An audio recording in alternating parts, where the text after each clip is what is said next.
and welcome to the SmackDown review. I'm Adam Wilbourn from WhatCulture, joined by Michael Sidgwick from WhatCulture, here to review everything that happened on Friday night's episode of SmackDown. But before we get into it, if you're a fan of this sort of thing, make sure you subscribe to WhatCulture Wrestling on Apple Podcasts, Spotify, Amazon Music, and YouTube. Where we do daily wrestling podcasts where we not only review SmackDown, but also the show formerly known as NXT 2.0, AW Dynamite, AW Collision, pay-per-views, premium live events. We have interviews, roundtable discussions, and a round of the week complete. A very good quiz, of course, on WrestleCulture. As I said, though, joined by Michael Sidgwick to review SmackDown. I'll not do the cinema gimmick with you. You can if you want. The people demand it. Well, hang on, then I wasn't ready for this. I'm here with Michael Sidgwick to review Friday Night SmackDown.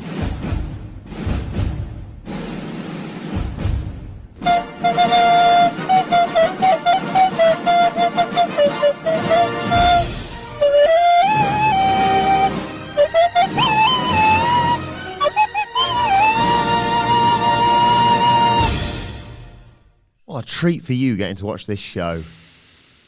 Don't know the backstory of how I watched it. Go on. On a rare date night with the missus on Friday, my body will wake me up at 5 a.m. at the latest every single day. Wow. I'm stuck between two time zones with this job, and I have been for about, it'll be 9 years? Yeah. Jesus Christ. 9 years this year. But then again, the podding only really started about 6 years of doing this on the old podskis. So, really rough. Like, I had a few cocktails. So I was like, rough. And I was like, I can't get back to sleep. And I was getting told off for like turning and turning and turning. Got just the idea. Just the idea. I have to watch SmackDown this weekend, and it's 3 hours long. I'm going to go downstairs, trundle downstairs. Kids are at their mother-in-law's, so I don't have to do anything except go down, blanket on, and then just hopefully fall asleep in front of the SmackDown action. Could you? There might have been one match where what? And missed.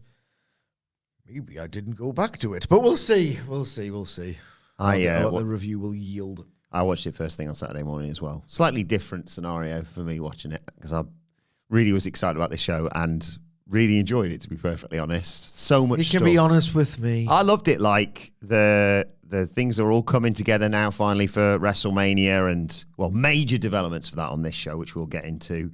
We'll start at the beginning, though. We see all the people, as usual, arriving for the show, except Damian Priest is attacked by Drew McIntyre. He lays him out backstage because of what happened at Elimination Chamber to kick off the show. More on that in a bit.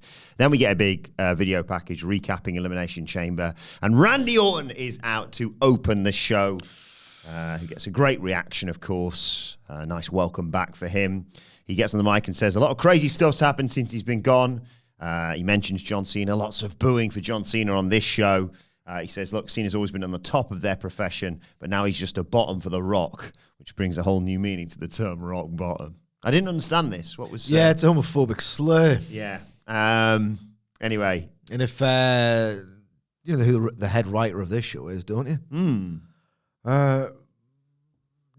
Do not ever listen to pretty much anything you would say in the early days of NWA TNA, put it that way. Do not do that. Orton fires up, though, and welcomes everyone to SmackDown. He says, look, John Cena was one of my few friends in their business because of coming up together, etc. It's a short list of people, that, but it also included Kevin Owens. Both he and Owens have crossed lines, pushed envelopes, and done things they regret, all in the name of business. Owens, the wrestler, does have Randy's respect. Even a bit of his admiration. But Owens, the man, Randy's got a problem with.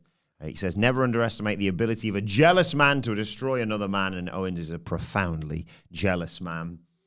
He talks about Owens trying to end Cody's career because he's jealous of Cody's success, no matter what Kevin Owens actually says. Talks about Owens and Sami Zayn, and says Owens would have you believe it's because Sami helped Roman to his feet in the Royal Rumble, but in reality it's because... in the recent months, Sami's become a bigger star than Kevin Owens. But yeah, he says Owens was once his friend, but then he dropped him with a pile driver and asks, why are you so jealous, Kevin? You've won every title in this company. You've main evented WrestleMania not once, but twice, including facing Stone Cold Steve Austin, but you're never satisfied. Randy talks about having spinal fusion, 18 months ago. He was told he was done as a wrestler, but he's worked hard to come back. And he basically, on that road back, realized he shouldn't take anything for granted, not get wound up, stay calm. But Kevin Owens, you pissed Randy Orton off. He talks about RKOing him at the Chamber, but that didn't satisfy him. The voices started talking to him for the first time in over a decade. And he wanted to punk kick him so hard his family wouldn't recognize him. And he said he's a good line. He's going to prove that Pat McAfee is only the second greatest punter in WWE. And he throws down the mic. He's coming for Kevin Owens. Yeah, it ended very well. A really good line. Like a nice graphic threat that you can picture in your own mind. Like the idea of Kevin Owens. You ever seen you've seen Drive? You love Drive. That scene with the in the lift. Yeah. I love it. Something like that, in the mind's eye. There's even something worse in the film Irreversible. Do not watch that if you are easily grossed out. What they're playing out with that first bit of business there. Yeah, who's written it, who's approved it, who's thought. The sad thing is, in 2025, you see the state of everything. Maybe it's all right now. And I don't think it is, but maybe this is the spot people are going to have to get used to. Bit grim, all that. But good Road Dog, I'm not surprised, yeah. Good promo, other than that. Yeah, excited for that match at Mania. I'm not. Here's the thing. This is when I knew it was a good promo. I was watching this, again, hungover, eyes red, bleary, feeling a bit sick, begging to go to sleep, really going to catch up on this later. It just wasn't happening. Knowing full well this very swollen, lumpy, still a complete hunk, but the swollen, lumpy version of Randy Orton in the desert heat before the sun goes down and it somewhat cools, because this is probably going to go second. Early. Yeah, it's going to be pretty slow, this. It's going to be pretty slow. Same hopes and dreams for this match, I'd say. Different, but same hopes in terms of what they do with Drew and Damien as well. Don't give them lots of time. Give them 10 minutes and say, kick the crap out of each other out there. Really just destroy each other. I do not want to hear the phrase, methodical pace here from Randy Orton. You want to kill the guy because he tried to end your career. Yeah, why absolutely. are you slowing down and like isolating body parts? You want to RKO him and kick his head off. That's the match you should have. Yeah, to be honest, we went to WrestleMania 41, very privileged to do so. There's some nice short matches on. Yeah. Some nice short matches. Owens and Randy were obviously in that triple threat with Logan. That's the sort of blueprint you want. That was fun. That's the tone here is a bit different. Yes. There's more, like Logan Paul was very good at creating movement. It's Randy Orton at WrestleMania. Like how he's I'm trying not to swear as much. Okay. He's not very good at WrestleMania. Record's not amazing unless it's in triple threat. Batista Bryan, great. Yeah. Logan Paul, Kevin Owens, slightly less great, but still a whole lot of fun. Then in singles, you've got Triple H. We were there for him for AJ Styles. Mid. I cannot remember a second of that match. You know what the thing is as well? You know the signatures. Yeah. You know what moves they'll likely have done in that match, like draping DDT. Can you remember the order or anything? No, I remember in the build it was like, go for a phenomenal forearm, fake out, RKO, fake out sort of thing. Parallels. I like that build. Yeah. It made you think there was going to be a nice strategic pro wrestling match, and it was just a very dull pro wrestling match instead. This is when I knew it was the horrible opening bit notwithstanding. I knew this is a terrific promo when I was fired up by Randy Orton, who A, I don't particularly like, and B, who I think is dull in the ring, and C, 3, whatever. I'm not going to enjoy that match. If you can talk me into a match I know is going to be completely tedious, then you've done a good promo. Well done, Randall. We get a video from earlier on the day. Chelsea Green is complaining to the SmackDown GM, can't remember what his name is, about her street fight US title match. It's Nick Aldis. Thanks. But she'd already stormed in and interrupted the world champion, Tiffany Stratton, and they argue. And basically, Tiffany offers to wrestle Piper Niven, and the SmackDown GM, I've forgotten his name already, And slipped my mind as well. Says that's a good idea, and that'll keep her out of helping bloody Chelsea later on as well. Let's make that match. And then we got it. Tiffany Stratton versus Piper Niven. No Chelsea Green at ringside for her. Early on, though, Niven knocks down Stratton, goes for a running senton, but Stratton moves and hits a drop kick. Nice springboard splash for a 2 count. Then Niven throws Stratton to the outside and hits a cannonball off the apron to take us to a break. When we come back, Niven's still in control. She runs at Stratton, but Stratton moves and goes up top and then hits a swanton for a near fall. Niven comes back with a nice big boss man slam to get a 2 count of her own. She sets up for the Vader bomb in the corner, but Stratton moves and hits the prettiest moonsault ever to get the 1, 2, 3. Again, all about the post-match really here, because as When is it not? As Tiff is celebrating, It is the Fed after all. Charlotte Flair runs in and chop blocks her and puts her in a figure of 8. I'm excited for these two. Honestly, Charlotte Flair and Tiffany Stratton will over-deliver. Absolutely. They will over-deliver on, quite frankly, bedrock low expectations. I just think that they'll bring out the athleticism. Yeah. Charlotte Flair knows where her bread is buttered. She knows. Here's the thing. What do you remember, right? I don't know. It's a September 3rd episode of SmackDown in 2021 or WrestleMania. Yeah. You remember WrestleMania? She's a great worker in every single sense of the word. An unbelievably brazen political operator from, things I've heard. Mm-hmm. Like, she knows when to turn up for the big matches, and she knows exactly when to do next to nothing. It baffles me that she, on the comeback, was like, rumoured wanting to face certain people. That didn't happen, and then it ended up, you're probably going to face Tiffany Stratton for the world title. And was like, I think I should be the babyface. Why? When you're clearly miles, streets ahead in terms of being a heel. Like, it comes so easily to you, let's be honest. Like, the promo later on, this. Like, what would the build have been if it was the roles were reversed? It just wouldn't have worked, in my opinion. And I think this is far preferable. Like, her just belittling Tiffany Stratton and being like, you're not really a world champion until you beat me. And that's not happening, let's be honest, at WrestleMania. Yeah. Like, I like you. I really like heel Charlotte Flair. This match, it's so McDonald's. Except I like that comparison. A, it's very trite. B, McDonald's is good. I just virtual silence. Some moves happen and then it's pretty much over. I tell you what, this wasn't actively bad. No. Oh, no. Never is. No. I mean, it often is. Okay. Did you see it? I saw something from Tiffany Stratton when I caught up with him. I did my Wednesday night SmackDown catch-ups. The moonsault where she didn't hit anyone and celebrate. Definitely saw that on my Wednesday night catch-up and not on Twitter as I was scrolling on the Saturday morning. Speaking of McDonald's, I'm not sure if you heard earlier, but I had my first Popeyes ever this weekend at the Metro Center. And let me just tell you this, I'm excited for New Orleans food now because it's pretty damn good. So what is it, just like It's just chicken, just really nice chicken, really nice seasoned chicken. From Louisiana. From Louisiana. We've been to New Orleans. I've been to New Orleans, had a po' boy, some gumbo. Get some beads. That's what I'm getting when we go next year. Daddy's going to get some beads. Bees?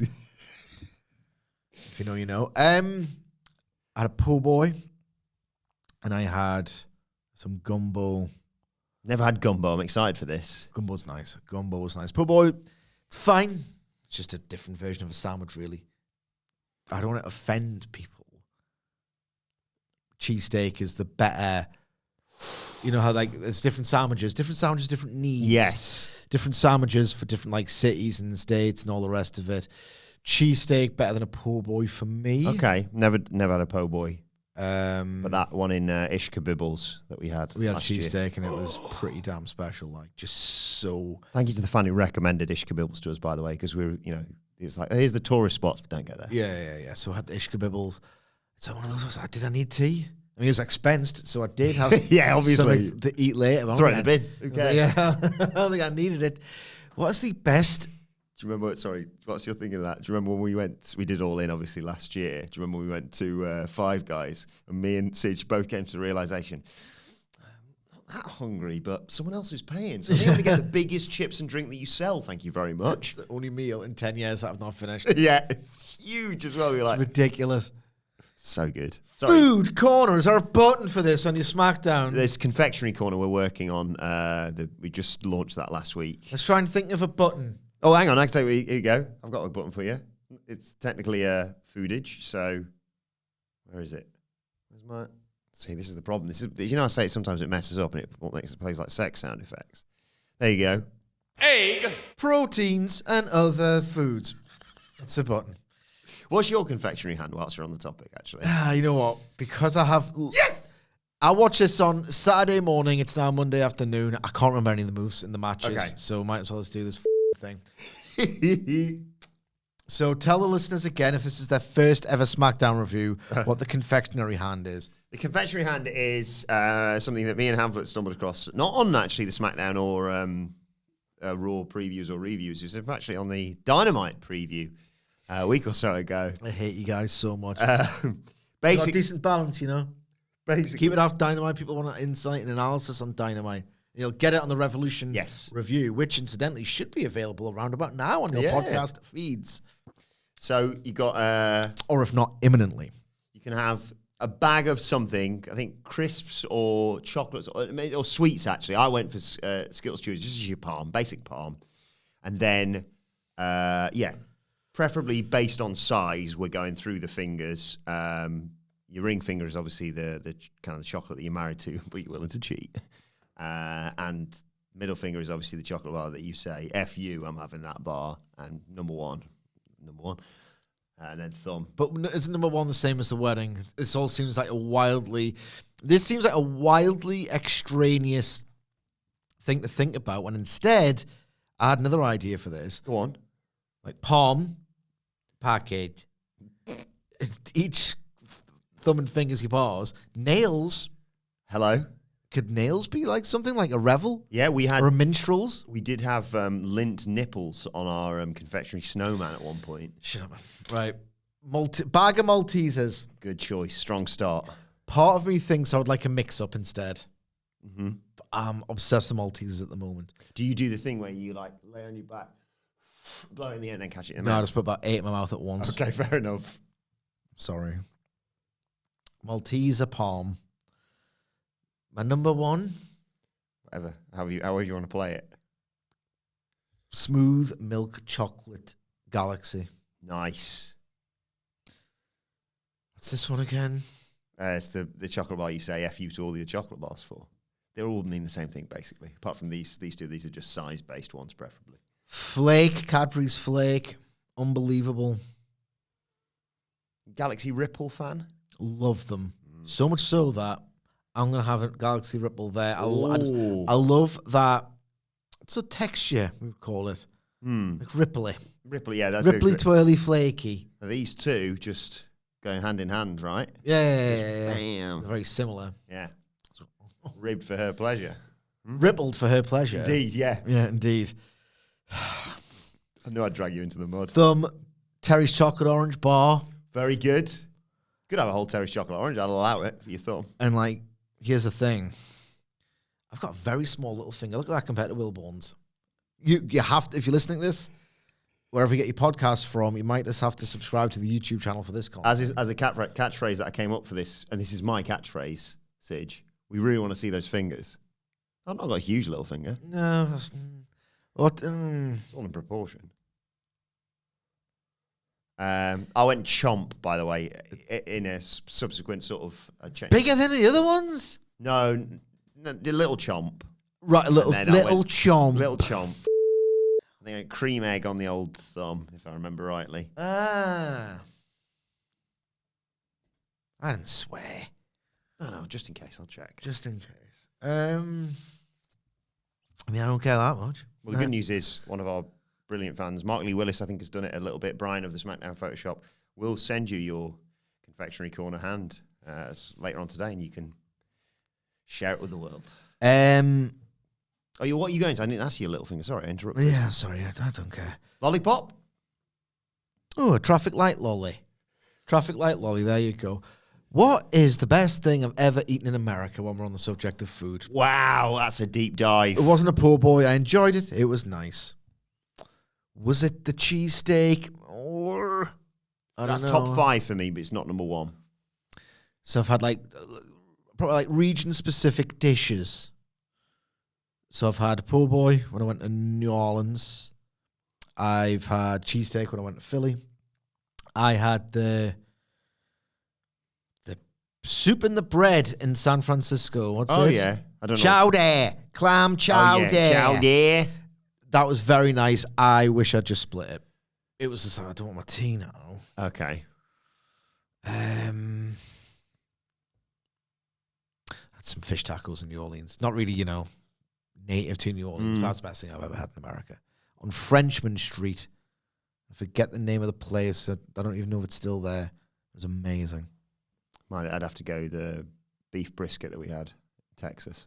Oh, I was at the stadium as well. Because I've being from Britain, I have very low expectations for stadium food. Yeah. And it was incredible. I probably offended some people because they were like, the barbecue sauce? And I was like, keep that. Where I went very Hamflet. No, I just want meat and bread. And they were not holding back on the portions, let me tell you. You had to eat half the beef brisket before you could actually eat the beef brisket sandwich. I think so. Either I forget the name of this place on Frenchman Street in New Orleans. If not that, when I went to San Francisco, I'm assuming this place is still there because it's like legendary Chinatown institution. I had Chinese food in San Francisco at the House of Nanking. It was tremendous. And there was a restaurant out we went to because it was meant to be nice, and it's called Francis. Yeah. In San Fran, and it was great as well. Well, we were eating good as SmackDown rolled on because we use that segue every time. No, I'm going to. Because you don't just segue to SmackDown because you barely talk about it, do you? Barely do your job. Certainly not on Fridays, that's for damn sure. We're back with the SmackDown GM, and I can't remember what his name is.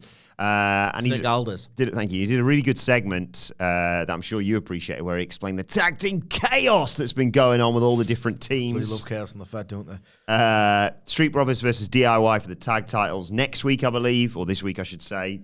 And then we got the rest of the teams fighting out for the number one contendership. It was the Motor City Machine Guns, Los Garza, and Pretty Deadly. Yes, boy! Yes, boy! I do like them. Yeah, the triple threat. And this is one of two matches. I assume on they've been show. on SmackDown for 2 years. Yes. This is one of two matches on this show that was completely gobbled up, in my watching at least, by a commercial break. It went like 7 minutes. Great, wasn't it? Half of it was in the ads. I still love when Angel Garza rips his trousers off. It's been 6 years. Pops me every time. They all get into a brawl, and Los Garza hit moonsaults onto everyone on the outside to take us to a break early on. When we come back, Alex Shelley fires up, gets the hot tag to Sabin, who comes in and cleans house. It's a tornado DDT on Umberto for a 2 count. Prince comes in, Elton Prince, that is, of Pretty Deadly. Sabin hit a dive onto the other two teams on the outside, and the Motor City Machine Guns line up for Skull and Bones, but Prince gets in a backslide. 1, 2, 3. Pretty Deadly are your number one contenders, which was a bit of a surprise, but actually makes all the sense in the world when you actually think about it, doesn't it? Because you got the tag title match next week. I would assume DIY retain via shenanigans there. And then, where's SmackDown going to be in the coming weeks for them to have a British team fight for the tag title? Indeed. Because they've been linked together, I've been reliably informed over however many weeks in the name of the Nick Aldis, mate. It's Nick Aldis. Said in a chaotic fashion, he's creating the links, and the Show Me This division interacts with itself in this way, that way. Multi-man ladder at WrestleMania. Yes, please. Hey, I like it. When you're in it, I know we say, when you're live, it's good. When you're live, it is good. TV, couldn't care. Yeah, there's a lot of it's not as bad as it was. Remember, there was like that year where it was like it felt like every other week we were getting a ladder match. Well, every year for the last 15, 20 years. But nowadays, that year, nowadays it's a bit more sparse. Both majors might have realised, hang on, we've overdone this. Yeah, but I think that's where we're heading towards for WrestleMania. We're very happy for Pretty Deadly. Yes, but we get a video package of Jade Cargill and her awesome attack on Naomi at the Elimination Chamber. And then out comes Bianca Belair. She's in black. She's in mourning, obviously. She says she should feel on top of the world right now, should focus on WrestleMania, but it's hard to do that when two of your friends are fighting. She's bonded with both Jade and Naomi. She feels like Naomi became her best friend during their title reign, and can't believe that Naomi would take out Jade like that. She wants answers. Naomi comes out to give her the answers. She comes out in that awesome neck brace of hers. And Belair basically says, what the hell's going on? Naomi's like, it's not what it looks like. You always suspected it, didn't you? I always said it. Didn't trust it, did you? Mm-hmm. But if we spend, the amount of times I do a victory lap on everything I got right, we'd never get anything done. Because I've never been wrong, of course. Naomi asked Bianca, who stepped up for you when Jade couldn't compete? And Bianca's like, yeah, I don't care. Did you attack her? And Naomi's like, don't listen to all the outside noise. That's just a distraction. We need to focus on getting our tag titles back and you getting to WrestleMania. Shut up, Naomi, Bianca says. Yes or no, did you attack Jade Cargill? Naomi's like, well, look, I didn't want to hurt anyone's feelings, but I feel like Jade's been piggybacking off you from the moment she got here. I had to watch her leech off you whilst I was left to the side and fight by myself. And to be honest, up until this point. And I mean, folks, where's the lie? Naomi gets emotional. There's tears falling down her face. She doesn't give a damn about Jade Cargill because Jade doesn't give a damn about Bianca Belair. And they start bickering until Belair just grabs Naomi, tells her to stop and says, look, yes or no, did you do it? And yes, Naomi, crying, admits, I did it. A huge pop in my house. Huge vindication pop in my house, but also in the crowd that was there, obviously. I did it for The Rock. No, I did it for you, Bianca, says Naomi. She tries to, embrace him. Get off me! Don't touch me! Says Bianca. It hurts so bad because of how much I love you, Naomi. Sorry, this is... I love this, and Go on. Bianca basically says, we're done. Walks out the ring. Ooh. And Naomi cut a great promo as Bianca's walking up the aisle. Why? Because of her, she says. I did this for you. You just don't understand right now. Don't walk out on me. Fine, you want the truth? The truth is I wish I would have pushed her harder. I should have pushed her sooner. Every time I start to clock in and stand up for myself, you all turn on me. That's exactly what you're doing, Bianca. You ungrateful bitch. Great bitch. A great bitch. Great delivery of bitch. Ooh, but dude, how do I bury this without appearing like a miserable bastard? I mean, you've seen films. I have. I've seen films. I've seen prestige television shows. I couldn't. If I hadn't logged on to X and I just would guess the reaction to this segment, quite frankly, I would have thought people were ridiculing it. And then I went on X, I was like, oh. Everyone really like this, and I don't like. If you're a certain person, I'll piss on your chips all day long, all day. But generally, like, I've got some pretty harsh sentiments about WWE. But if you just enjoy it and want to dig about it, go nuts. I couldn't care less. So I don't want to say rubbish. This, you're an idiot if you like this. I've seen better acting in films and all that, even though demonstrably that is true. But lots of people like this, so I guess it worked well for the audience. I will say that I just thought the level of acting was poor. Being able to make yourself cry is considered like, I don't know. Oh, that's a good analogy for this, right? You think after eights are posh foods, right? If you think being able to cry makes you like really good at acting, you probably think, oh, it's Nescafe Gold. That must mean the coffee's really exceptional standard. What got silver and bronze? Just not for me. Just not for That's me. Fair. Not for me, but a good bitch. Oh, a really well delivered bitch. I really, really like this, but I get it. Like these acting things that they have occasionally, and there's been a lot worse. You did acting. I did acting, but I don't think I could have cried on command. I genuinely don't think that was possible. I think nip your bowels. Maybe, yeah, but I think for one of me, it was just like, can you cry if your adrenaline's up that much? I don't know. Maybe in the moment I could have done it, but I don't think I could have. Maybe we'll test you before the air is out. Well, I'll try and cry in the podcast. Not today, obviously. I need some time to work up to it. Do some acting lessons or something. A bit late for that, I think. But when you did it for 3 years. Yeah. 3 years at like undergraduate level. Mm-hmm. Yeah. Went to the National Youth Theatre as well.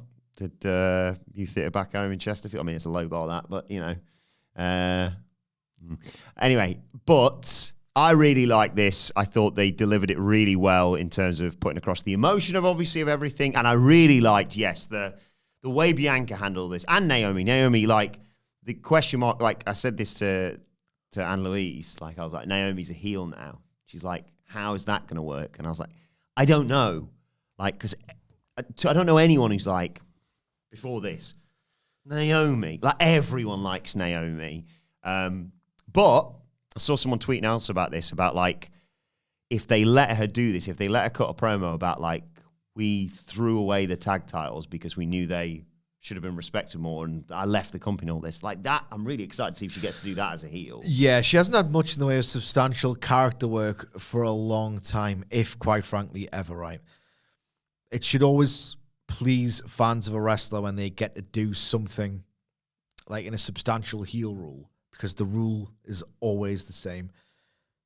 If a baddie gets over, they're just going to turn them babyface at some point, because someone who's so good at playing a heel will automatically become a babyface, and in a competent promotion, which WWE is 100% or 95%, then they will give them the run as well. So if I understand why people go, oh, Naomi didn't have that babyface for her, and now she's doing this.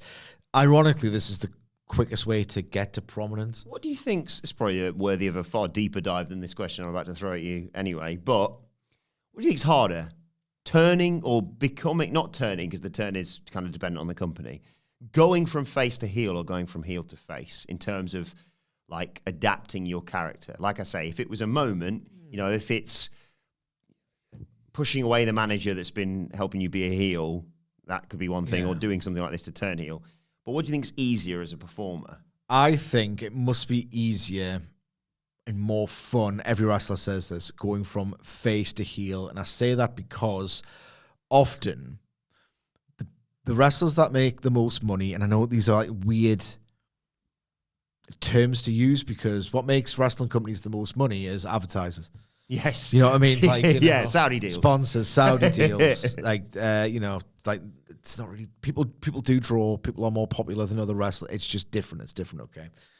But no one, unless you've been booked by Vince Russo or some other incompetent, 99 times out of 100, you are, if you're a babyface, and wrestling bookers love having good baby faces, strong baby faces on the roster. If they're over, you just wouldn't turn them. I mean, we've seen it a million years. Yeah. Roman Reigns, John Cena, Hogan, like Cody's it now, you know. It's just there's a reason, because they print money, they can really shift merch. It's hard to get fans to earnestly like you. So turning from face to heel tends to happen if you are either getting completely rejected or, at a minimum, stale. And if you are someone like Ricochet, who's a good example over on the AEW side of things, all you have to do is do what you're doing because the fans hate you anyway. Yeah. And then just rub in their faces. Like, Ricochet's a bit of a geek and he's a bit stiff in terms of his verbal delivery, and people don't think he's cool. I'll just be completely lame, but I'll think I'm cool. You just have to turn it up a little bit. Heel to face is a similar deal, right? But the idea is it's an automatic process where a lot of the time you don't really change anything about your behavior. And so Hangman Page was apoplectic, that people loved Swerve Strickland because, you know, he didn't really change. But I would say heel to face, I'm interested in your take on this as well, but heel to face is harder because you've got cynical fans out there who are always able to cite, Diesel started smiling, Ultimate Warrior was like, you know, doing creepy stuff with little girls as a character.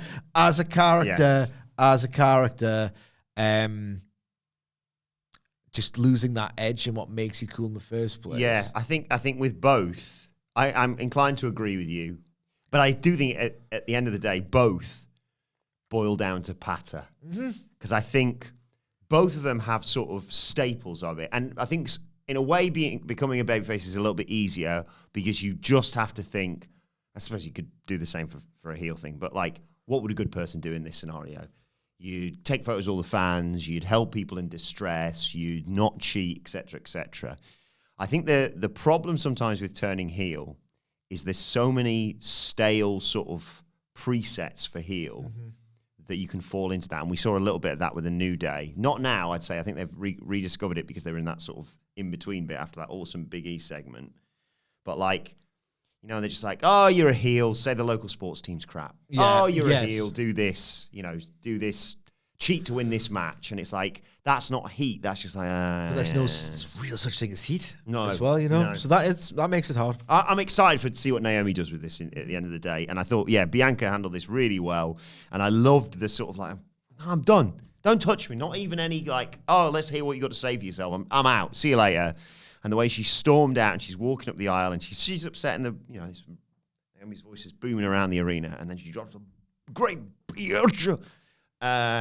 And Bianca stops. And for a split second, I was like, she should have Bianca kick her ass right now because she sort of turns around. But then over Bianca's shoulder, we see a car pulling up. Jay Cargill's here and she storms down. There's a nice moment between the two of them where Bianca just sort of looks at her and goes, go kick her ass, I suppose. And that's exactly what Jay Cargill did. I like that element of it. Yeah, dropped Naomi with Jaded to stand tall at the end of this, but you sense it's not over yet.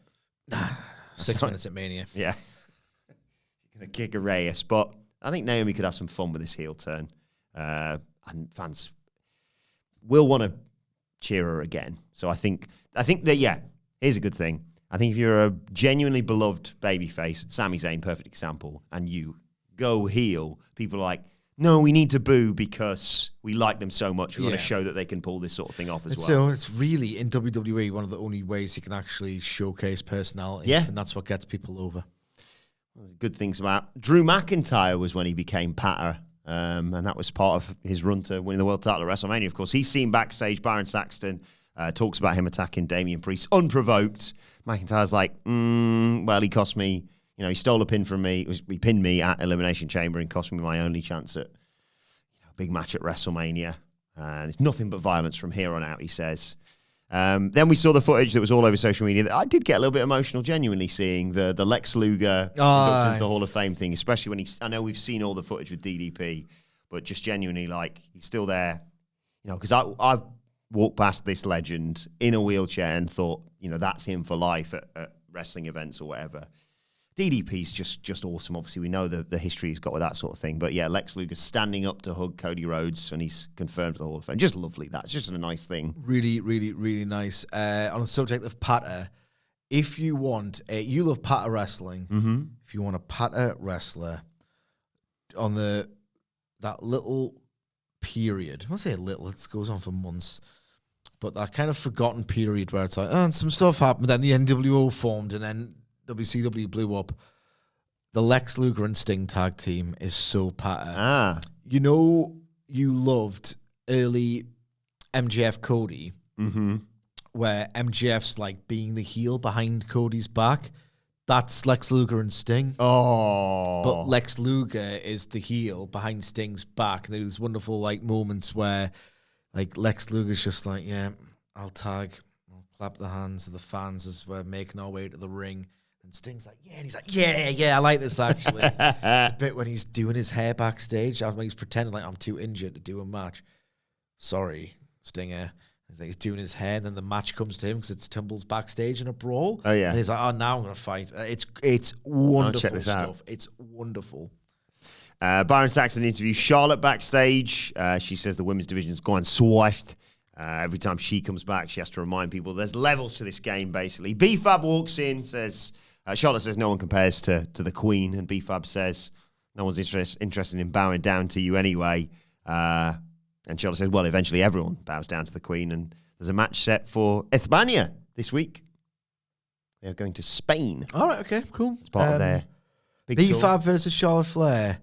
Someone who, quite frankly, isn't that good versus someone who doesn't care. Well, it'll be a hot market. For your sake, you could just watch it when the kids go to sleep as well. Yes! Is this part of this European tour? Is it just going to be normal time SmackDowns and Raws then? I think that's what happened last time, yeah. I'm fairly certain that's what they reported when they moved to the Netty, yeah. Oh, what a treat that's going to be. Yeah, they're coming to Europe as part of their tour. And our world tour is starting very soon. Do join us for it. Unfortunately, we obviously had to cancel, unforeseen circumstances, our London date. So again, apologies to anyone. We're really sorry about That one. But you've no doubt got an email from us about that. And yeah, you can get a ticket to any of our other shows for free, as well as a refund, etc. And don't worry, we'll be back in London. We're doing Forbidden Door all going well. I'm on holiday, mate.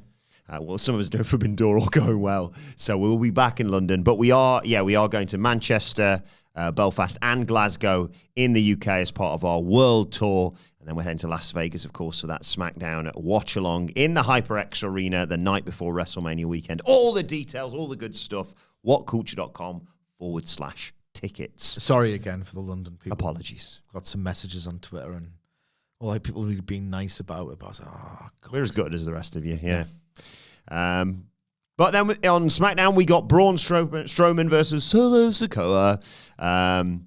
Although this match went to a DQ, so I won't go through it too much. Thank you. Sikoa dodged the Strowman Express before the break, and Strowman went into the steps and then got hit with a hip attack against the crowd barrier. When we come back, there's a nice Samoan drop from Solo Sikoa and a hip attack in the corner. Strowman comes back, crossbody, big boot, rolls to the outside, does Solo, where Strowman hits the Strowman Express. It looks like Strowman, as they fight back inside, and Sikoa fights back. It looks like Strowman's going to win after he hits his signature power slam. But in runs Tama Tonga to call off the match. Strowman attacks Tama Tonga, and here comes the star we were all hoping for, Jacob Fatu. He comes down. There's an awesome stare down between him and Braun. Bass in your voice. Thank you. I've been doing that for Eric. He loves Jacob Fatu now. He's not watching any of his matches. I'm not insane. Yeah. But he loves Fatu, and he goes, there's a stare down between the two of them, and they fight to the outside. Strowman throws Fatu over the commentary table, and he just pops straight back up and hits a leaping elbow off it. They fight through the crowd, and they're by some flight cases or whatever it's called. Looks like Fatu's going to hit him with a Samoan drop, but Strowman choke slams Jacob Fatu through the table. There's going to be some sort of wild match, no doubt, between the two of them on the road to WrestleMania, because I still suspect it's Solo versus Jacob at WrestleMania. I thought that wasn't in the plans. I thought I read that it wasn't in the plans. Strowman versus Jacob Fatu, Falls Count Anywhere, WrestleMania. I mean, that sounds like a blast. Yeah. A blast. Maybe we get a return for Nicholas. How old's he now? Okay, I don't track the age of 10-year-old boys in 2018, to be honest with you, mate. Was he at 35? What was the one? 34. 34. Oh, yeah. Yeah. Ready to go then. Get him involved. Have Solo Simone spike him or something. Right. In the back, Baron Saxton talks to L.A. No. Yeah. God, that main event was rubbish. He wants to talk to us. Now Jacob's out of the picture. No one to get involved with him and Nakamura tonight. He's going to set Nakamura back to factory settings. We're in the birthplace of the United States, so it's fitting he gets his United States title back here. Says LA Knight. He's dealt with sneak attacks and missed attacks, and he's still here standing tall. Old Glory, he says, needs a better representative. He says, I hope the shadows were good to you, Shinsuke, because I won't be. Everyone's going to pledge allegiance to the new United States champion, and everybody's going to be saying L.A. Yep. Speaking of the US title, Chelsea Green was in action next. Chelsea Green. She's actually, before this, she's chatting to a destroyed Piper Niven, who's just all over the place. Zelina Vega pops in and says basically she's got next. Did you like Chelsea Green's Cactus Jack attire? It was really good. Really always good her stuff, isn't it? Yeah. Niven just sort of stumbles out there. It's a good gag because she's not Cactus Jack, not remotely. But then she also kind of is. Yeah. Some of her bums. She's the Cactus Jack who doesn't like it. Yes. But she is really good at that Money in the Bank. I was about to say. The Penta match. She's taken some awesome looking stuff over the years. Chelsea Green. She was facing Michin, of course. Michin brought out a big trash can full of plunder. Jumpstart the match. Michin nails her with a baking sheet early, and I knew something would have popped you because Michin empties the trash can, and in it there's a load of weapons. There's a chain, several chains, a chair, a kendo stick, a trash can, obviously, and a crowbar. Yeah, out of your mind, crowbar.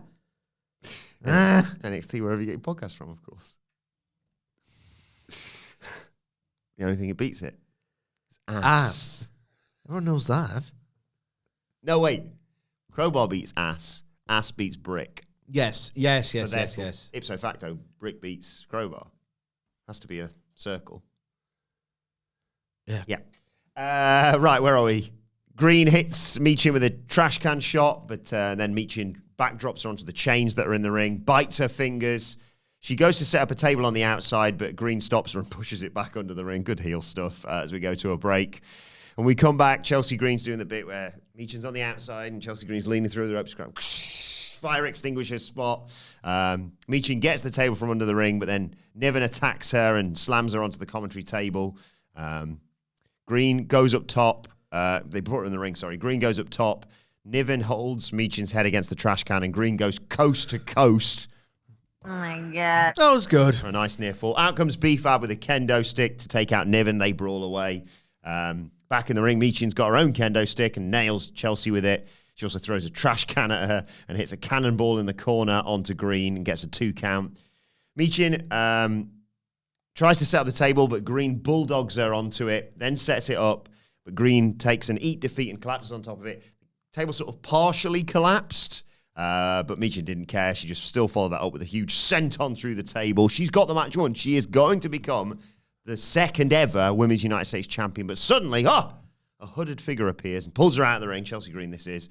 And it is revealed to be Alba Fire, who gives Michin a Canadian destroyer onto a pile of chairs that have been set up in the ring and then just drags the lifeless corpse of Chelsea Green onto Michin. 1, 2, 3.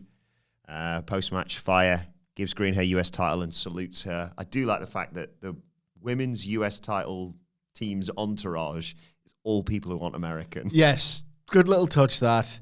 I swear to God, I had this thought before I watched Toni Storm versus Mariah May Hollywood ending. I just thought this was so tame to the point where, what's the point? Like, I'll say the Van Terminator gimmick. That was all right. Yeah. Decent. I've seen better. It's always a bit good. I just think I think the table spot at the end really didn't help at all. It was like a deflating. It looks rubbish, but it's going to take too long, and it looks like you don't know how to improvise. So we're just doing this. It was just so tame. I think if they said basically, despite the fact that the table's collapsed, We're gonna do it anyway. Indeed, if you're not going to do like a hardcore match, a violent match, just go full comedy. And it was neither Nout nor something. Yeah, I can see where you're coming from with that. But you enjoyed it. Yeah. That's it. I don't begrudge you. I just love Chelsea Green, man. She's entertaining. Backstage, Santos Escobar is yelling at Los Garza. Speaking of Legado, you see who was backstage at AW Revolution? Elektra Lopez. All right. So there you go. But Escobar, I don't know. I mean, she's like from wrestling. I think she's possibly either lives in LA or whatever. So that might just be it. But I also think she was backstage at TNA recently, so maybe she's just doing the rounds. Yeah. No doubt. I really like Elektra Lopez. Escobar says things need to change for them, though. He doesn't expect it. He demands it. Is she in the family? Or Yeah. she was in the family. Yeah, she was briefly in the family. Yeah, That's probably the best work she's done, in my opinion. Andrade walks in, though, and he's trying to get Humberto's ear, saying that he deserves better. So they're just moving him all around, aren't they? Yeah. They're just... Why doesn't Andrade deserve better? Yeah. I don't know. I don't know what they're doing right now with him. I mean, I've got a pretty good idea. That's a good point. Come on, Paul. Right, Cody Rhodes time. Rather subdued entrance. He did, whoa, none of that. Right. He's also Oh my God. got a shiner. Oh boy. That's Travis Scott, right? Like, there's no one else saying, "Oh, that's from something John Cena." No, did, it was 'cause Meltzer. The cut was up here, no? Meltzer reported Cody got hurt in the ankle elimination chamber, believed to be Travis Scott, Yeah. broken or perforated or whatever eardrum and a shiner. He looked hideous. It's really good. He's got the bag over his head. Heck yeah, bring that back. So Cody rather forlornly says, "Philadelphia, what do you guys want to talk about?" It's the thing we do. Yeah, I know it is. Yeah. I can infer things But he says it's obvious. because I don't watch this program Because what happened until Wednesdays. Yeah. because of what happened on Saturday with John Cena, most watched moment in WWE history. His daughter asked him what happened to his face, and he lied to her. Have you ever lied to your daughter? I tell them white lies every single day of their lives. And not a day goes by where I don't tell a white lie to one of my children. You ever hit him with the classic... I'm glad you... No, yeah, yeah. Have you ever hit him? Have you ever said the classic, the music plays on the ice cream van when it's out of ice cream or not? No, I just said, I'm not buying you one. Yeah, 99 to like £3.50. What do you think we're doing? I do hit them with the old, got ice cream at home. Yeah. Oh, we do. Ice cream at home is like, I know it's like the classic, oh, bloody hell. As long as I have ice cream, I don't care. Yeah. I'm trying to think, what was the last white lie I told? It's just this thing where I take the son to football training. I'm probably going to lie to her tonight. I'm probably going to lie to her about 3 hours' time. Really? Yeah. Just little white lies, just little fakies, just to make it. So taking the football training, and she likes to go because there's like loads of extra footballs. Yeah. And she can kick it about. But then she gets bored, and she want to go on my phone. And you got to try and juggling. And I want to watch James. James likes me to watch and all the rest of it. Give him pointers. He thinks I'm good at football, and he's correct. I just don't have the fitness anymore. Do you have like a little notepad, like a... No, proper... but I should. I do take notes and say that can be improved upon. I'm the least pushy football dad like out of all of them, and I expect the nation. I'm always just like saying, that was good, that was good, that was good. Like, do more of the good thing. So I'm very good, I think, with things like that. He's not going to play in the Premier League. None of them are. Like, I'm not being funny. If you're 9 and you're really good at football, and there's some quality players on his team, right? Quality players. If you don't play for an academy yet, it's already, you're 9 and it's too late. Yeah. You're 9 and it is too late. So Project Mbappe, I'm telling you now, how much do you, who wants it? Because some of these kids are on 2 teams. Jesus. They've got a Saturday and a Sunday team, and then they do between 2 and 3 weeknights training for the football.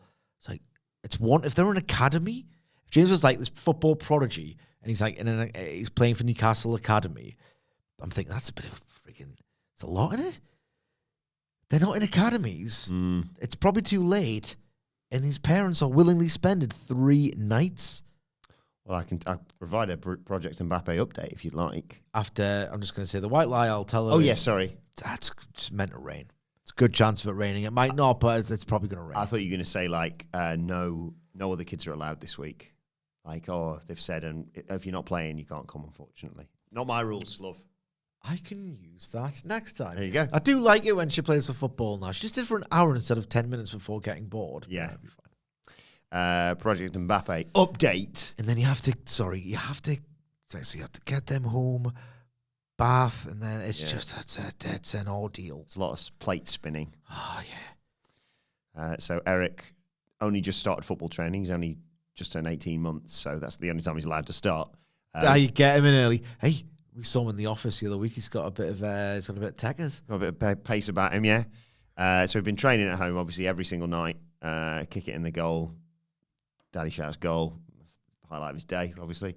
But he's already gone up levels. He was playing at Gateshead International Football Stadium this weekend. Granted, that was because our venue's being used for exams, so we had to just find a different hall. Still counts. Yeah. Still non-league level he's playing at. They were probably looking at him going, what are you doing next weekend, mate? Yeah. Like next time Gates a trialist. It's just 18-month-old. That's why people are like, oh, he's gonna play for Chesterfield one day. I hope not. It's better than that. Yeah. Jesus. They're doing it to me again, Sidge, by the way. Chesterfield. I was one at the weekend, didn't they? Yeah, I was all ready to just say, well, yeah, it was mid-table. Good fun first season. You've ensured. Yeah, we're fine. Stable. We were like a stabilizing season. And then they like pull out of the bag. And we got 2 games in hand, I think, on the playoffs. We're still miles off, for like 12 points off the playoffs. Oh, you knock it down. But we got 2 games in hand. So that's, in reality, if we win those games, 6 points off the playoffs. There's a chance, isn't there? Yeah, it's mediocrity city, though. The points haul. Don't get your hopes up. Be like me. Hey, this time next week, mate. Yeah, no, both lost the cup final. So, back to Cody. He lied to his daughter. He said he lied to his daughter. He ran into a wall. But that's not entirely untrue. White lie. Because he ran into a wall designed by the final boss, his associate Travis Scott, who's going to get a receipt at some point, which is going to be awesome. Oh my God. He didn't say that, but I just did it in my head. And, of course, John Cena. Boo! Cody talks about driving around with John for 2 years, becoming a sponge, soaking up all the knowledge that he could. He thought John Cena was a hero. And one day maybe he will tell his daughter what actually happened. A great man who did great things and said he'd never give up, gave up. He apologizes for the language you may have heard at Elimination Chamber, but he says Cena owes the people an answer as to why. And he knows John Cena is going to have some sort of well-educated retort featuring the words, fine speech. And at some point, he'll feel bulletproof and justified, but there's no justification for John Cena. Cody talks about being aware he's talking to the whole world, but he's here in Philly and reminds everyone that Philly was the one place that Dusty was always afraid to perform in. But he never had that same fear because Philly embraced him when he had a mustache on his face climbing the ladder to win a briefcase. Of course, the crowd chose him and rode with him. And then, of course, last year, the crowd cheered him on, chose him again, and he won the world title, finished his story, all that good stuff. And he says, speaking of WrestleMania 40, watch it back, turn up the audio, and hear John Cena as he celebrates with me in the ring, pointing at the title and saying it gets heavier every day. Well, he says, I've been holding this championship now, and it's not heavy enough. I've had it for 300-something days. And then he really fires up at the end. He says, John, I know you're watching. I know that you think your successor had to look like you, had to talk like you, had to be like you, had to live like you. Well, the next one doesn't look like the last one, John, and you are convinced that you are the last of your kind. You are not. I am standing right here. I am holding this above my head as if it weighs nothing, and at WrestleMania 41, I will do the same. John Cena, clearly you want some. Come and get some. Oh my God.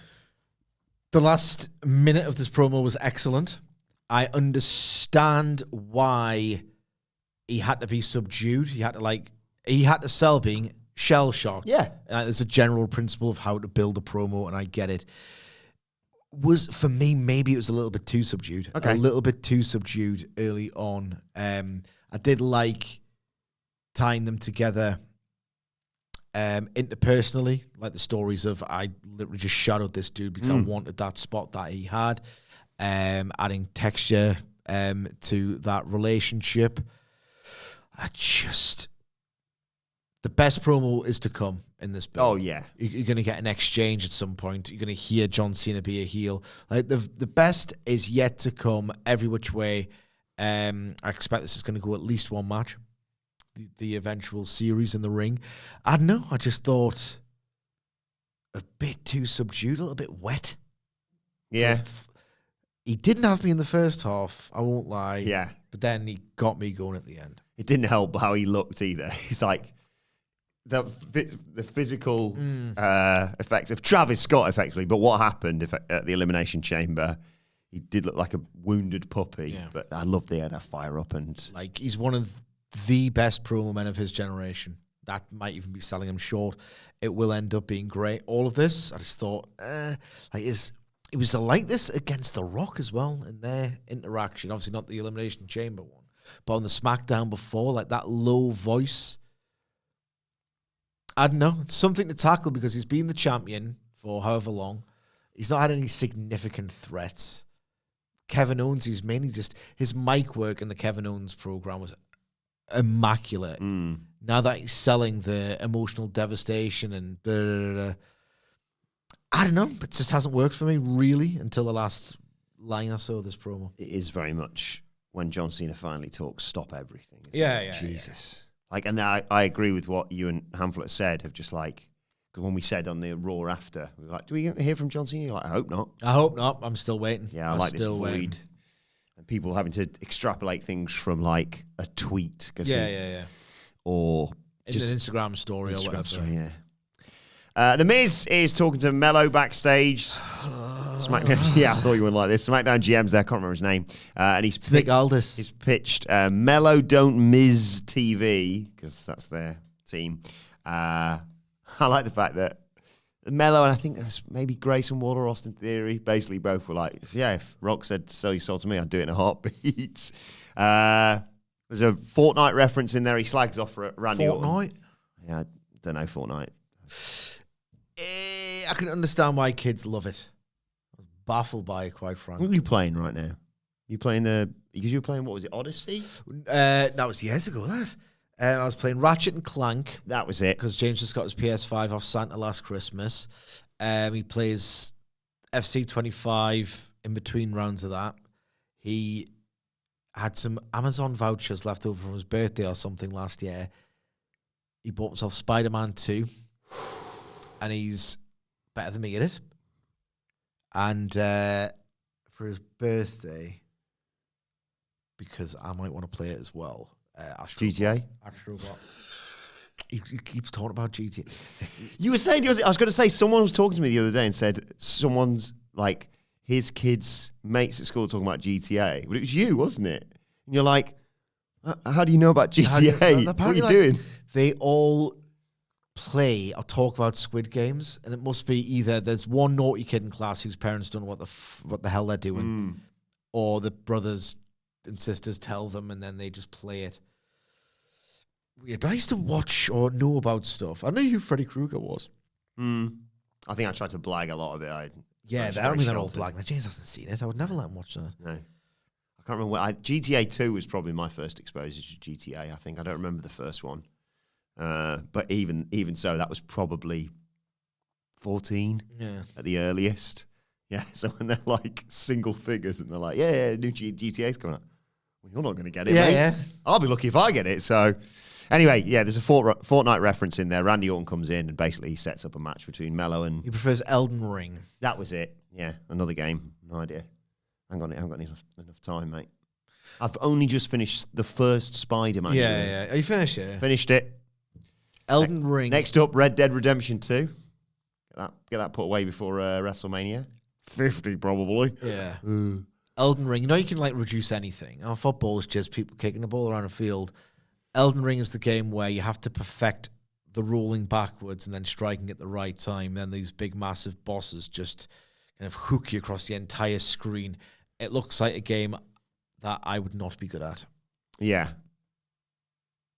Sorry, I've got D&D later on this week. I'm quite good at that. I was just rolling a dice, piece of piss, that is. Yeah, and then just making up bollocks. Hello. Yeah. Right.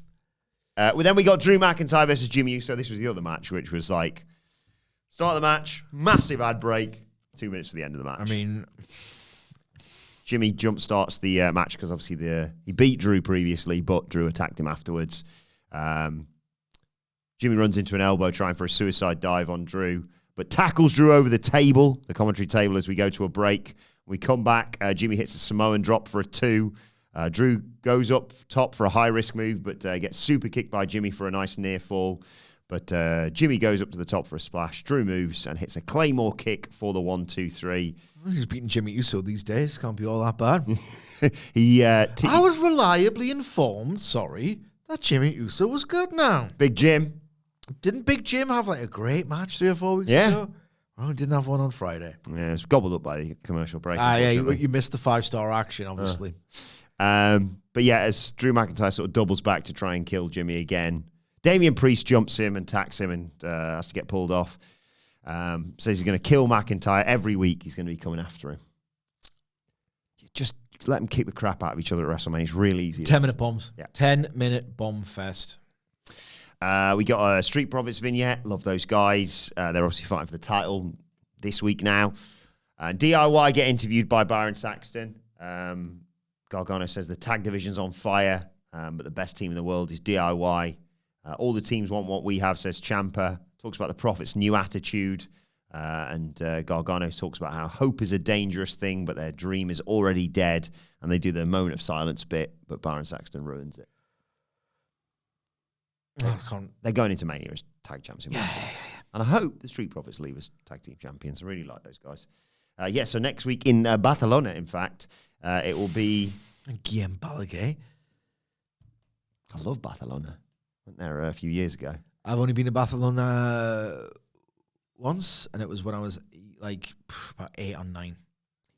I'd like to go again. It was one of my best summers. That was 2018. You've told us the stories. Yeah, that was where we watched England Panama within Barcelona, and they moved us because we were just a bunch of rowdy English dickheads. They were like, "Don't watch it in the bar. Watch it in this secluded back room that I can shut the door to, gents. I'll bring the beers in. Just don't come out and scare my customers." Yeah, we beat Panama. I think we can win the World Cup, actually. You definitely thought that, unironically. Yeah, 100%. Same. That was great. And that was also where we watched South Korea beat Germany. Still said before, sometimes watching your mates' teams lose or other countries that you hate lose is better than your own team winning. And that replay where you went, let's come off a German like that. That's goal's going to count. And then Manuel Neuer's like, what if I played up front? Why was you a goalkeeper, dickhead? Anyway, so next week in Barcelona, DIY Street Profits with the tag titles, Randy Orton versus Mello, Charlotte versus B-Fab, and Cody on Mellowdome Miz TV. Shame you won't be here for that. You know what? Man. Won't. I haven't talked about something 90s and British. Yes. Is that what happens on SmackDown? I'll tell you synopsis? what. Thank you for reminding me. Gladiators this weekend. Oh my god. Oh my god. Haven't seen it. Oh my god. I'm not going to say any more than I respect spoilers, especially when it comes to Gladiators, but... Oh my god. Okay, right. What was you're like 9, 10, 11, you're getting into like things and you're watching TV programs with your mom and dad and it's a bit like, oh, it's better than CB these days. At the minute, right, it's not a Saturday thing, but James is loving watching Would I Lie to You. That's his first like grown-up thing that you can watch and he enjoys. What was your Saturday night block of telly? Casualty, definitely. Like, I was like, I got a treat to stay up and... Because it's, 8, 9 o'clock, isn't it? So it's a late night, and I get to watch stuff, and I'm like, oh, there's blood. Things like that. So what would that... Probably Blind Date would have been that back was on then. mine. What would it have been? I'm trying to... Because it feels like Blind Date's like at 6, and Casualty's at 8, so there's something there, but I can't remember what it would have been. Like the National Lottery, whatever the gimmick was then, maybe? For me, I might be conflating this, so I can't remember the exact block. Big Break. Big Break, yes. That was pretty early, I think. I loved Big Break. I hate snooker, but I loved Big Break. Love Big Break. I used to love pool. And in fact, because we don't talk about wrestling, because there isn't any as adverts, my old house, my childhood home, we had a really long, narrow kitchen and then a separate dining room. And in the dining room, because there was already a kitchen in the table in the kitchen, and quite frankly, they worked odd hours, my parents, so they would just like eat on the couch and watch the telly. Ugh. So the dining room just never really got used other than Christmas. So when I got into like snooker and pool, because my mum ran a pub and I love pool, they got like a toy pool table. Oh. So that was, I used to just play that all day long in the downstairs dining area. And I got so into it that I would wear a white shirt and a waistcoat. Love it. Brian, Photoshop this week will be the John Virgo and Jim Davidson for the old... Thank you.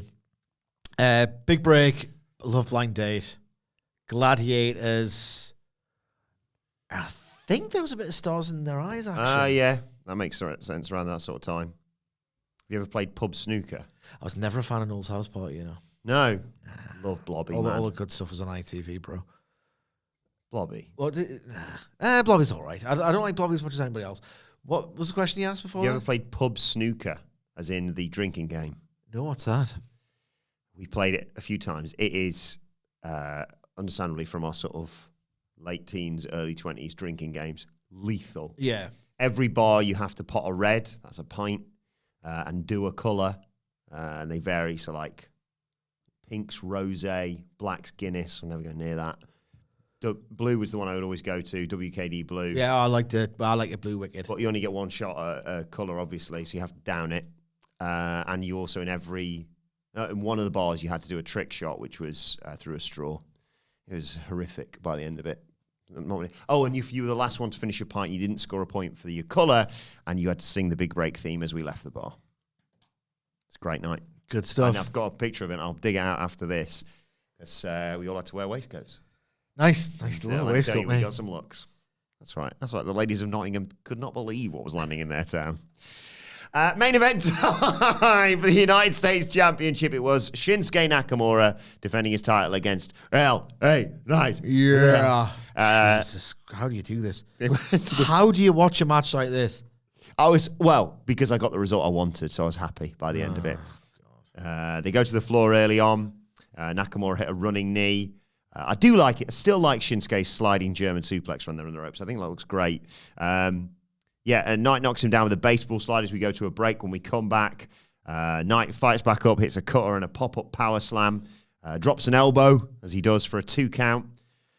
Tries for that big superplex thing of his, but Nakamura cuts it off and hits a belly-to-back superplex off the top that looked rough, but Oh my everyone's God. all right, so we can enjoy it. The Kinshasa gets cut off, but this time as Nakamura goes up top, Knight catches him up there and hits that jump-up superplex thing that he does. Calls for the BFT, but Nakamura shoves him away and rolls to the outside, grabs a chair. Knight goes out after him, and Knight stops Nakamura from using the chair and kind of stops himself because he didn't want to get himself DQ'd.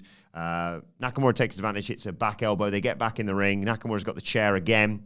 Charles Robinson grabs it and throws it away. So Nakamura tries for the mist, but accidentally missed the referee. So Knight rolls up Nakamura. There's no ref, though. So as in all the chaos of this, Nakamura hit a Scorpio Rising. Miko Satomura's move, of course, but the ref's still down. Nakamura grabs a chair, but Knight kicks it out of Nakamura's hands and hits a BFT onto the steel chair. Referee runs down. 1, 2, 3. LA Knight is your new United States champion. All the pyro goes off as the show closes. A great ending to the show, Senator. Yeah, man. Let's go back to 2015. 2015. And you're thinking, it's good news and bad news. I'm a wrestling person from the future who knows what's going on. Okay. 2015, like, what is it? There's been a really, really terrible United States title reign in WWE. You're thinking, like, how bad can it be? It's awful. Just tedious. Can't just believe that it was, that bad, and, with like so many options to give the title to. Why would they give it to this guy? But the good news is, oh my God, finally it's over. Common sense has prevailed. They've given it back to someone who's got an actual connection with the audience and has got talent and locked in and all the rest of it. Yeah. Eli Drake has taken off Shinsuke Nakamura, and you'd think, sorry. You mean how bad must Shinsuke Nakamura be in 2025, bro? Yeah. When people are actively celebrating the fact that the traditional workers title, the mid-card title, has been rescued from him by LA Knight. Yeah. He is, he's so slow. And the thing is, it's not just about pace. If you listen to the Revolution review later, I will, we'll double down on this. It's not just about pace. It's about thought. It's about effort. It's about intent, drama, like trying to tell a story, acknowledging your limitations in the storytelling to create pathos and, like emotion, an emotional core. God damn it, Shinsuke Nakamura quite literally sleepwalks through everything he does, and it's baffling how this even happened, but it's finished anyway. Yeah, it's one of those things I'm going to Every time I caught up on SmackDown on my Wednesday night catch-up, I was like, what's this guy doing with a belt? Yeah, I don't know what the thought process... It must have been... We've got a cool entrance. Well, that or we just don't want LA to hold it this whole time, so we'll just flip it onto someone and flip it back nearer to WrestleMania, basically. Because he's done now, you're right. He's rubbish. He's so dull. Yeah, and he had a cool entrance, and then it was just like, to use a phrase of yours, and then the bell rings, and it's like, you're saying that, but unfortunately about Shinsuke Nakamura. It's the weirdest, because it's not as if, like, he's got these really pained movements where you think he's not the same. But you think it's like he's thrashed his, he's obviously thrashed his body. A lot of wrestlers have. He can still move about a bit. There's just nothing there intellectually in terms of like trying to put something together. It's the oddest decline ever. Like Shinsuke Nakamura is the preeminent. You can never believe how good he was. To the point where I see him now, I don't even want to watch the Ibushi match. You know? I know if I will, it'll blow my tits off, but what a decline. Really happy that they've put it back on LA Night, which is, a sad state of affairs for Shinsuke. But This match was so plodding. I did like the fact the referee got missed. That was fun. That was fun. Charles Robinson has a bad week, hasn't he? He's dropped by Kevin Owens. You know, we should give a shout out to him. 60 years old. Yeah. And he's still Fair play. ageless. But let us know your thoughts on SmackDown in the comment section below or on X at WhatCulture WWE. Whilst there, you can follow both of us. You can follow Michael Sidgwick at M. Sidgwick. Follow me at Adam Wilbourn. Follow us all at WhatCulture WWE. As I said, make sure you subscribe to WhatCulture Wrestling, wherever you get your podcasts from.